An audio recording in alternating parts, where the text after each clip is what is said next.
Vers mai-juin 2023, la principale donc, nous a rassemblé un petit groupe pour organiser l'anniversaire des 400 ans du collège, de l'institution en tout cas. Et donc de là, il y a plein d'idées qui sont parties évidemment. On a essayé de garder le meilleur, mais je pense que l'idée la plus importante était surtout d'avoir un temps pour chacun. Et donc on a décidé en équipe de découper en 4 temps très forts.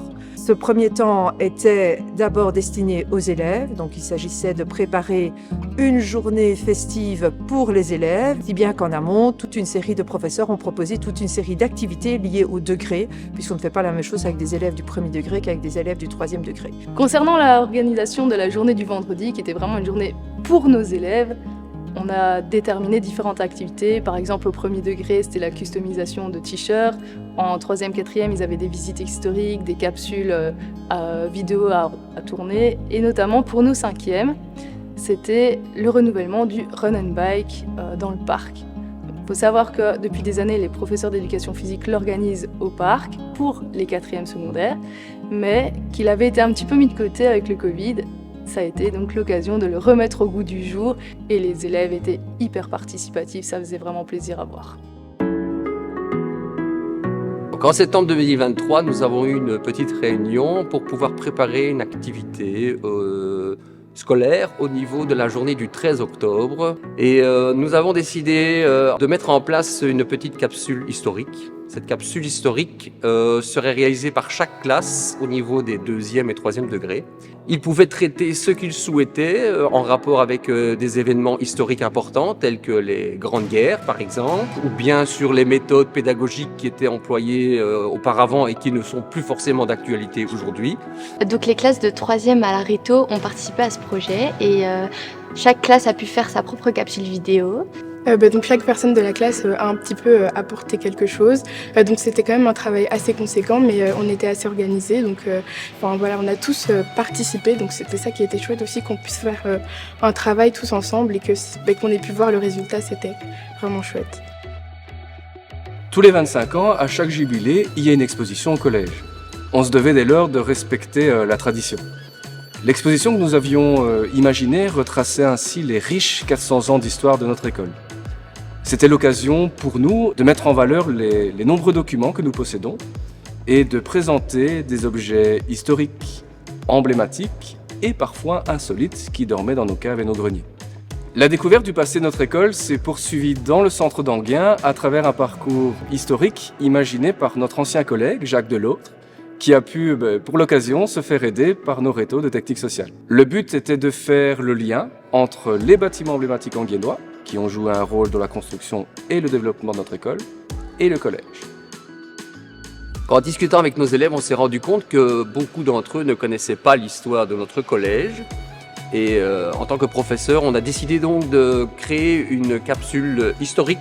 Nous sommes partis sur l'idée d'impliquer des élèves dans notre projet pour que les autres élèves soient forcément intéressés par l'histoire. Nous avons décidé de partir d'un album photo que nos acteurs allaient parcourir et chaque photo permettrait donc de faire un bond dans le temps pour découvrir quelles étaient les spécificités de chacune des époques qui couvraient donc les 400 ans. C'était vraiment quelque chose à faire parce que on a appris beaucoup de choses en s'amusant. Moi, il y a des choses que je connaissais pas du tout sur l'école. Par exemple, les greniers, j'ai appris plein d'informations dessus. J'ai trouvé ça très intéressant. Même si c'était parfois fatigant toute une journée où on répétait tout le temps les mêmes phrases, où on bégayait beaucoup sur les mêmes phrases aussi. Oui, mais je me rappelle, moi j'avais plusieurs fois, je n'arrivais pas à dire une phrase. À la fin, j'étais vraiment fière de nous parce que on a eu vraiment beaucoup de bons retours sur cette vidéo. Depuis quelques années, on dévoile petit à petit ce qui se cache dans les murs de notre collège. Pour l'occasion, on voulait faire découvrir à nos élèves les endroits méconnus et mystérieux de notre école à travers une visite historique étonnante, mais surtout insolite. Cette découverte a également été proposée à nos aînés lors de la Journée des Anciens au mois de mars. Pour Pour clôturer cette magnifique journée, les élèves ont eu droit à un show hors du commun au sein de la cour. On a d'abord un de nos professeurs, Cédric Gervy, qui avait créé une chanson pour l'occasion, qui a chanté devant tous nos élèves. Et puis la grosse surprise, Mademoiselle Luna débarque. Elle nous fait un show incroyable. Alors, les élèves ne la connaissaient pas spécialement, mais c'était une DJ qui avait vraiment beaucoup de succès et qui a eu un impact retentissant dans notre école. Pour ma part, je trouvais qu'un DJ, c'était ce qui parlait le mieux. Enfin, c'est ce qui plaît à tout le monde parce que voilà, elle met de la musique, soit on aime, on n'aime pas, mais bon, malgré tout, il y a quand même toujours un moment où on aime bien. On voulait vraiment que ce soit une surprise, c'était quand même difficile parce que voilà, tout le monde disait oui, c'est quoi la surprise? Ils s'attendaient, je pense, à vraiment quelque chose d'assez solennel. Enfin, peut-être pas, ils s'attendaient pas à avoir un DJ en plein milieu de la cour le vendredi après-midi. Donc ça, je pense que l'effet de surprise était vraiment là.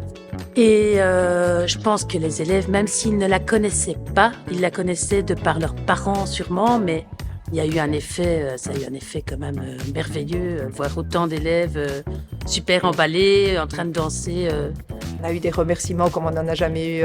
À la fois les parents sont revenus vers nous en disant mais on aurait tellement voulu être présents et autres. Ce qui a fait émerger d'autres réflexions pour la suite. Où on s'est dit nous avons fait notre première journée est super bien organisée, tout le monde a aimé, donc maintenant il faut aller dans la suite des événements et essayer de faire aussi bien les autres jours en se disant que la barre était de plus en plus haute. Après ça, dans la foulée, 2 jours après, dimanche, journée protocolaire.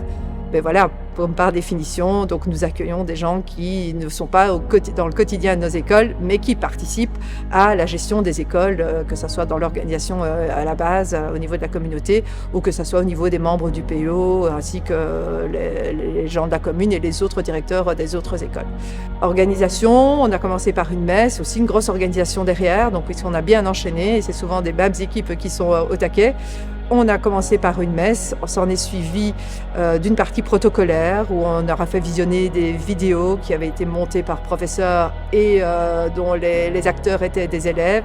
On a également des élèves qui sont venus animer, entre guillemets, cette partie protocolaire. Et ils sont suivis par un très grand repas qui s'est déroulé dans nos salles des fêtes où on a accueilli plus ou moins 200 personnes. Ça, c'est pour la première partie de la journée, parce qu'on n'a pas terminé la journée comme ça. On a finalisé cette journée en apothéose, parce que ce qu'on avait oublié dans un premier temps, mais on a vite pensé avant d'avancer dans les cheminements, c'était que les Anguénois aussi, même s'ils ne sont pas liés en direct avec le collège, pourraient à un moment donné se sentir frustrés de ne pas avoir été invités d'une manière ou d'une autre dans cet anniversaire. Et c'est là que nous est venue l'idée que lors de à la fin de la partie protocolaire, on pouvait organiser quelque chose dans le jardin d'honneur. Et on a organisé avec des équipes de jeunes, avec des équipes de professeurs, d'anciens professeurs, de professeurs actuels. On a refait l'histoire de notre institution. Donc on est parti d'un show de Pyronix qui nous a créé un show spécifiquement qui concernait plutôt les temps anciens. Un show tout feu, tout flamme. Puis après nous sommes passés dans la partie moderne, là ce sont nos élèves qui ont donc imaginé le show avec des transitions qui étaient basées sur les matières scolaires qu'on pouvait donner à l'école. Et puis Pyronix a clôturé cette magnifique soirée par un show un peu plus futuriste. On ne savait pas exactement combien de personnes on allait avoir, donc moi j'aimais bien dire aux élèves il peut y avoir 100, 200 personnes, on ne sait pas, peut-être qu'il y en aura 500, 800, on n'en a aucune idée. Et je peux vous assurer que quand j'ai vu le monde arriver, les élèves me disaient « Ça va madame, vous n'êtes pas trop stressée ?» Non, du tout. Vous pensez qu'on est combien ? Oh, 1500, 2000 peut-être. Mais c'est bien les gars, vous allez assurer, il n'y a pas de problème, moi j'en suis certaine. Et franchement, ça a été une soirée en apothéose, ça a été magnifique.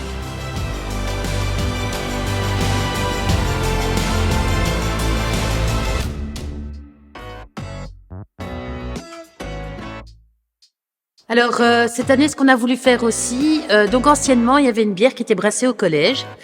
Et on n'a pas vraiment retrouvé la recette de cette bière. Et on s'était dit que ce serait quand même super que le collège ait sa propre bière. Alors, on a fait cette bière avec la collaboration de Bière à la ferme, donc à la bio. C'était super chouette parce qu'on a pu... Donc, quelques professeurs, un groupe de professeurs s'est rendu sur place pour aider à la fabrication du brassin. Donc c'était quand même super intéressant, on a appris plein de choses. Et quelques semaines plus tard, on a pu aller la mettre en bouteille.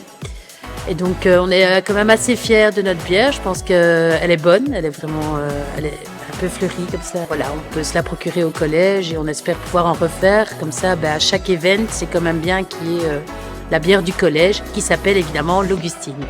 Deuxième moment clé, donc ça c'était au mois de mars, le week-end des anciens. Donc voilà, les anciens c'est un peu ma bataille. J'adore être en contact avec les anciens élèves du collège et on a beaucoup d'anciens qui restent très fidèles et je pense qu'il fallait vraiment aussi les mettre à l'honneur parce qu'ils étaient un peu déçus de ne pas pouvoir participer à la journée du dimanche. Mais bon, inviter tout le monde le dimanche, c'était malheureusement pas possible. Et donc on leur a concocté un super week-end avec l'association. Donc le vendredi, on a lancé un afterwork qui a été un réel succès. J'avais demandé 400 ans, 400 participants, on les a eus. Donc on a d'abord fait venir un DJ, un ancien élève, Charles. Et puis on a fait venir Zénith, évidemment, qui est quand même assez connu dans la région et qui... Voilà, les gens répondent présents quand ils viennent et donc on a eu une ambiance de feu. Incroyable coïncidence, la 10e édition du CSS Got Talent tombe l'année où on fête les 400 ans. Pour cette 10e édition, le projet Comla, et donc notamment tous les profs investis au sein du projet Comla, je parle notamment des comlettes qui mettent en scène le spectacle, mais également toutes les petites fourmis, toutes les petites mains qui sont derrière et qui s'occupent de la partie organisation, repas, se sont mobilisés pour faire vraiment une énorme soirée où tout le monde s'est investi et a pu briller sur la scène, avec notamment la participation d'anciens élèves qui participaient à The Voice. On a eu des anciens élèves qui sont venus, qui ont fait un chant commun. Pour nous, on a eu des anciens qui sont venus parler du projet Comla alors qu'ils étaient eux-mêmes partis au Togo quelques années avant. On a vraiment eu un show exceptionnel où on a aussi certains professeurs qui se sont mis en avant, qui se sont illustrés dans la comédie. C'était juste une soirée magique.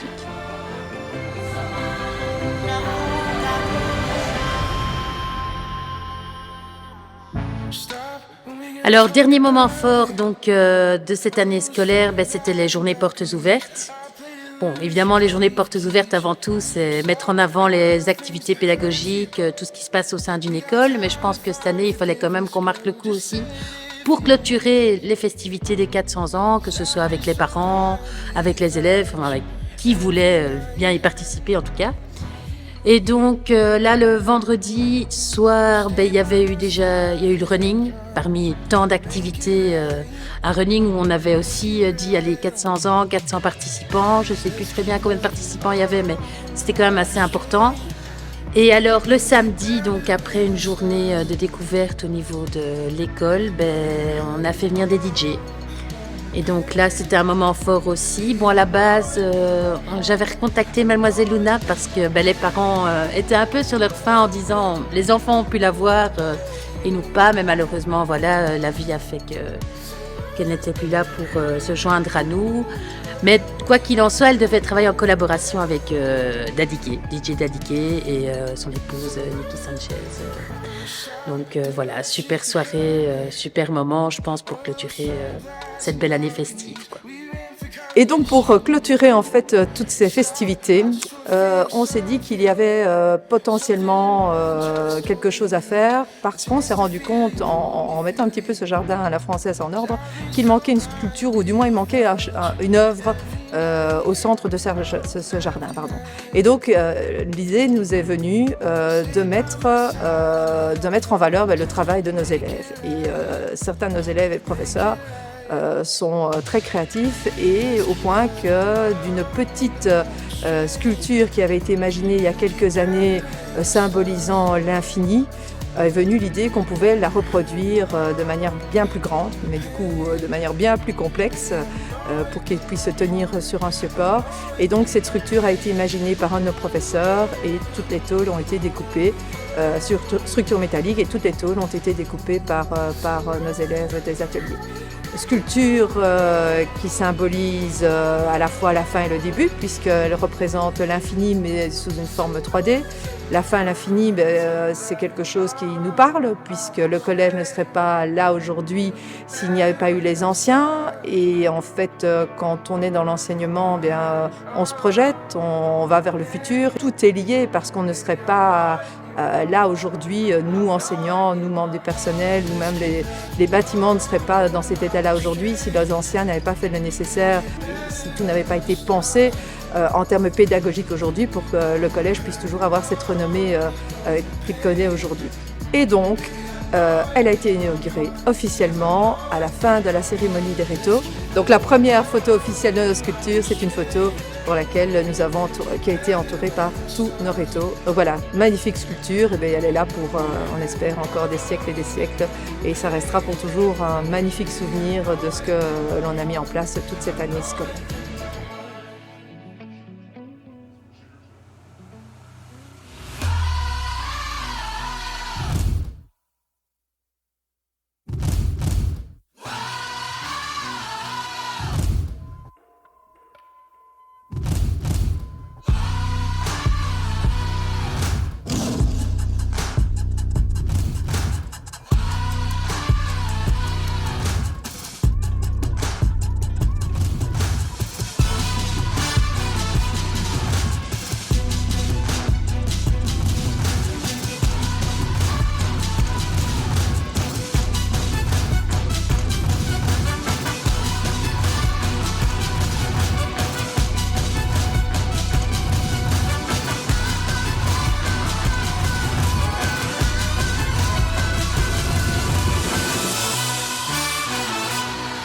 Mesdames et messieurs, voici le moment tant attendu. L'histoire d'un collège avec ses joies et ses bévues. Amour, sueur ont façonné chaque pierre posée. Prends ton souffle, ferme les yeux, traverse l'histoire d'un passé glorieux. Je suis une duchesse nommée Anne de Crohy, comtesse d'Arambert en 1623. J'ai de l'ambition pour les jeunes Anguinois, plus d'écolatines mais collège orphelinat. Au père Augustin la mission est confiée, couvent, chapelles sont vite aménagées. Foi et discipline ici devront régner, philo, musique devront être enseignées. Et l'histoire traverse les années, toi, cœur des amours, la vérité, une science qui vient du cœur et m'apprend avec ardeur. C'est le collège Saint-Augustin. Et l'histoire traverse les années, toi, cœur des amours, la vérité, une science qui vient du cœur et m'apprend avec ardeur. C'est le collège Saint-Augustin. Fin 17e, premier accueil de prisonniers. La bataille de Steinkerk menace son intégrité. Le duc d'Arambert est à tout rénover. Et la dite révolution belge fait tout trembler. Les collégiens s'affirment avec habit tranché. L'existence du collège est ici menacée. Et l'histoire traverse les années, toi, cœur des amours, la vérité, une science qui vient du cœur et m'apprend avec ardeur. C'est le collège Saint-Augustin. Et l'histoire traverse les années, toi, cœur des amours, la vérité, une science qui vient du cœur et m'apprend avec ardeur.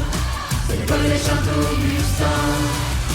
Le 18e collège fermé, bâtiment vendu, père expulsé. Napoléon père, on change d'identité.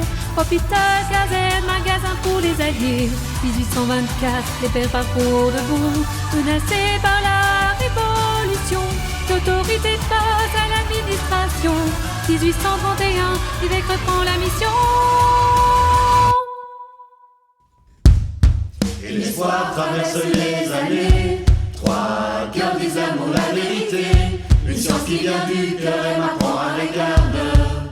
C'est le collège Saint-Augustin. Et l'espoir traverse les années, trois cœurs des amours, la vérité, une science qui vient du cœur et m'apprend avec ardeur. C'est le collège Saint-Augustin.